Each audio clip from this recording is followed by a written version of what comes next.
Hello there. So I want to talk a little bit about the big problems that Marvel has ahead with the introduction of Robert Downey Jr. as Doctor Doom. We're going to get into it all in this video. This is some big, crazy Marvel news. I'm sure a lot of fans are excited. A lot of fans are worried. There is just a whole lot of swirling emotions going on right now as I record this video. So we're going to talk about it in this discussion. And if you guys enjoy my Marvel content, then consider subscribing and check out my channel. I have a ton of videos just like this one here. And let's get into the video. The Atomic Fair. Okay, so in this video, I'm going to tell you probably how Robert Downey Jr. is going to become Doctor Doom, or I guess Tony Stark is going to become Doctor Doom in the MCU, in this new version of Doctor Doom's character that's going to be popping up in Avengers Doomsday that's coming out in just a couple years. His whole thing feels very rushed, but it also kind of does make sense when you look at the comics, and then when you also look at Iron Man's character and how his importance has kind of factored into the MCU story as a whole. So when we look at Iron Man's role in the MCU, he has been the center and focal point of the entire MCU. Even after he left, after he died in Avengers Endgame, the MCU has struggled to find its place, to find its heart, to find its central character. The entire MCU has seemed to center around Tony Stark, and they have done things like taking Ultron, who was originally created by Ant-Man, who in the comics is originally Hank Pym and not Scott Lang. They've gone and they've changed that to where Tony Stark actually makes Ultron, and that kind of gives a hint into how he will become Doctor Doom, where he says, "I envision a suit of armor around the world." From there, not only was he a mentor to Spider-Man and kind of a central character in his story, who is one of the other biggest characters, I'd say outside of Iron Man, Captain America, Thor, and Hulk, I would say Spider-Man is even maybe somewhat more important than Hulk and maybe even Thor. Spider-Man is one of the biggest Marvel characters, and his introduction into the MCU centered completely around Tony Stark once again. And then when we come to Avengers Infinity War and Avengers Endgame, a lot of what Thanos did centered around sort of his opposition to Tony Stark. So not only did Tony Stark nuke the Chitauri in Avengers in 2012, when we go into Avengers Endgame in 2019, and before that in Avengers Infinity War, Thanos knows exactly who Tony Stark is. And you can see in his demeanor and the way that he talks to him, he almost looks at him as kind of a rival. Okay, and then we go into Avengers Endgame. It was Tony Stark who went and built another Infinity Gauntlet, or the Nano Gauntlet, if you want to call it that, so that Hulk could snap his fingers. And then Tony Stark was also the one who snapped his fingers, saying, "I am Iron Man," bringing the MCU full circle and bringing it to kind of a halfway closing point with the Infinity Saga. So Iron Man has been this central focal point of the Marvel Cinematic Universe since the very first Iron Man, and whether it was fate or divine intervention or just lightning in a bottle, where Robert Downey Jr.'s personality was so charismatic and so endearing that it just attracted all of these general audiences and allowed an entire film franchise and film universe to be structured around his character. Now, when we look at Doctor Doom's character, his character is very much centered around magic and around technology. He's almost got the sorcery abilities of Doctor Strange on a much lighter level,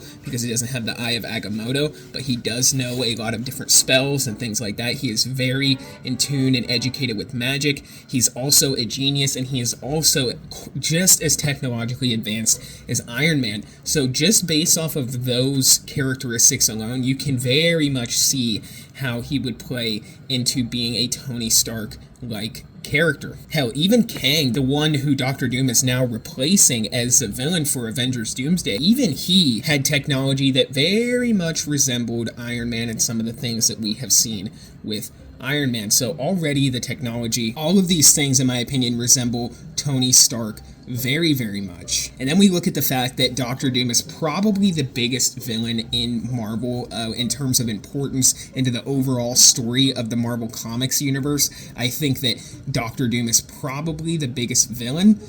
He was a central point of Secret Wars, and on top of that, he is also definitely probably the smartest mainline villain in the Marvel Universe in the comics. Now, there is actually some precedence for this in the comics, and it almost makes too much sense for them to end up doing this in the MCU. Now, I do think it's an act of desperation. There's no doubt about that. This was not the plan for Marvel from the end of Endgame. I do think that this could be one of Marvel's greatest moves that they've ever pulled if this ends up being pulled off and being really good, because it will bring the MCU full circle once again back to Tony Stark and showing that that story has not fully finished yet if they can write it well and do it good. But when we look at the Marvel comics, the precedence for this actually lied in Infamous Iron Man. So in Infamous Iron Man, basically Doctor Doom in Avengers Secret Wars on the comic run, found out that the universe was going to end, found out that there was incursions happening where universes were colliding, and found out that these cosmic beings called the Beyonders seeded life throughout the universe, and then also seeded these nuclear bombs kind of throughout the universe that could destroy the universe at any point in time, and that being Molecule Man. So what Doctor Doom does, Iron Man, Doom, I guess the same person at this point, what Doctor Doom ends up doing is taking all of these Molecule Men from all of these different versions of the multiverse and going to the Beyonders directly to confront them, and kind of almost shooting these Molecule Men at the Beyonders and using them as a weapon to kill the Beyonders. And then he basically, so at this point the multiverse ends, and there is something called Battle World, where all of the fragments of the different universes that collided have combined into this one world called Battle World, and God Emperor Doom now rules over Battle World as basically, the god of that world. That kind of sums up Secret Wars, and then the whole rest of that story run is just them basically bringing down Doom, bringing down Battle World, creating a new Infinity Gauntlet to fight Doctor Doom with, all of these different things. One of my favorite things about the story is that Doctor Doom is actually ahead of the curve, because one of the stories leading up to Secret Wars is all of these different Avengers, Reed Richards, just some of the smartest heroes in the Marvel Universe, realizing that the multiverse is going to end and trying to find a way to stop it. This entire time, Doom is a step ahead of the curve and knows exactly what's going on with the multiverse. At the end of that entire story, the universe is recreated by Franklin Richards. Doom is defeated. Franklin Richards creates new life and creates a new universe because he has these almost atomic level powers, almost like Scarlet Witch or something, to be able to almost write reality. The story gets a little bit convoluted there, but basically what happens is that Doom ends up getting a new face and a new life and a new chance at life. At this time, also in the comics, Tony Stark dies, so Doctor Doom steps up and becomes the infamous Iron Man and takes over as the role of Iron Man. Now, what this story goes to show for me, and I think a lot of other people have theorized this throughout the years with Iron Man's character, is that Iron Man and Doom mirror each other very, very heavily. Not only was this infamous Iron Man story pretty cool, I thought it was a pretty good story. You can kind of look that up and look into the story yourself if you want to read it.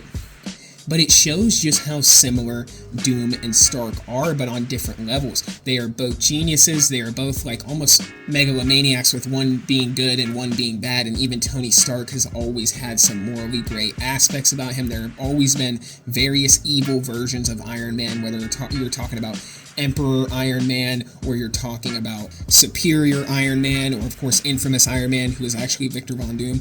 These characters very much mirror each other, which is why, to me, I do think it's a desperate move, but I almost think this was like a light bulb moment for, the Marvel creative team when they were coming up with this idea for how they're going to pivot away from Kang. Because bringing Robert Downey Jr. back and having him play a variant version of Victor Von Doom, or Doctor Doom, or Tony Stark, who becomes Doctor Doom, is almost the perfect story to cap off this Multiverse Saga, which is also going to be capping off just the entire Marvel story told over the last 20 years. It's now being bridged through the Fox universe, through the Sony universe, through all these different avenues into one massive story. Deadpool and Wolverine did that by bridging the Fox universe with the Marvel Cinematic Universe and the Disney universe, now creating one story between all these movies, where characters like Blade came back and they were sent into the void after their trilogy, after his trilogy of films. Spider-Man No Way Home bringing back the Sony Spider-Man Spider-Man and now grouping their story into the Disney Marvel Cinematic Universe, it just shows that this is all starting to tie together, and Avengers Secret Wars will not be the cap-off of the Multiverse Saga. It's going to be the cap-off of all of the Marvel movies for the last 25 years, and it's going to be a massive, massive send-off for all of these movies, for all of these universes. It's going to be a big thank you to the fans and a big tribute to all Marvel movies and all Marvel fans. What we saw with Deadpool and Wolverine was a tribute to the Fox movies. What we're going to see with Avengers Secret Wars is going to be a tribute to all Marvel films and all Marvel media leading up to that moment, which is why I think if the story is written well, this could be bigger than Avengers Endgame. This could be better than Avengers Endgame if it's written well. But Marvel has a whole lot on their plate with Tony Stark becoming Doctor Doom and becoming Victor Von Doom, and I think that the way that they're going to end up doing this is having a multiverse version of Tony Stark, and I'm on the fence. I don't know if this is going to be Victor Von Doom from the start, or if this will be Tony Stark who ends up becoming Doom. I think that the bridge point between these characters is going to be Avengers Age of Ultron, where we saw Tony Stark say, I want to see a suit of armor around the world. Now, what makes me think this is Robert Downey Jr. saying different mask, same task at the San Diego Comic-Con announcement. In Avengers 2 and Avengers Age of Ultron, Tony Stark was almost leaning towards authoritarian-like measures towards protecting the world, with him saying, I see a suit of armor around the world. His Ultron bots almost kind of resemble Doom bots as well in a way, and you can kind of bridge the gap between there as well. And maybe what will end up happening with this multiverse version of Tony Stark is the Ultron bots, that ended up becoming Ultron, the Iron Legion, will end up becoming Doom bots. So whether or not this character will be named Victor Von Doom or will be named Tony Stark, I think is yet to be seen. I know that they're saying, the Russo brothers, that in Avengers Secret Wars it will be Victor Von Doom. They did say that Robert Downey Jr. is playing Victor Von Doom, but I can very much see Marvel bridging that gap, or simply saying that Victor Von Doom was the Iron Man-like figure, was the Tony Stark-like figure of his universe, and ended up becoming corrupted and becoming evil. We may see something like Doom Industries or something like that, and we may actually see the country of Latveria as well. I have no doubt about the fact that we will see that, but that is how I think we are going to see Tony Stark end up becoming Doctor Doom. I think that point in Avengers 2 where he says, I see a suit of armor around the world, is going to be the point that they're going to build off of, where this alternate version of Tony Stark from the multiverse, whether he's good, whether he's evil, whether his name is Victor Von Doom, whether his name is Tony Stark, this version will be a version that did try to build a suit of armor around the world and ended up becoming evil or authoritarian or something like that, and we're going to see a twisted, dark version of Tony Stark who ends up becoming Doctor Doom. I think the seeds have already been planted throughout all the movies, and I think what we're going to see is them getting a version of Tony Stark from the multiverse to stop this version of Doctor Doom who wants to put a suit of armor around the entire multiverse, or maybe just wants to become God of the entire multiverse. This version of Doctor Doom will be the part of Tony Stark's ego that was power hungry and is also left unchecked. That's the way I see it. That is kind of what I see them setting up, and I think that's definitely what's going to be happening in this next set of Avengers movies. It's going to cap this whole series of movies off perfectly and lead us into a new Marvel universe where all characters, the Fantastic Four, the X-Men, the Avengers, are going to be recasted and are all going to be together in one universe. So comment down below, let me know what you guys think. I have so many more thoughts to say about this Tony Stark, Iron Man, Doctor Doom character that's coming as the next villain for the Avengers movies, and I'm sure I'll be putting out tons of videos for us to discuss together. So comment down below, let me know what you guys think about this stuff, and for this video, that's all I got, guys. So until the next one, be safe and stay well. Bye-bye.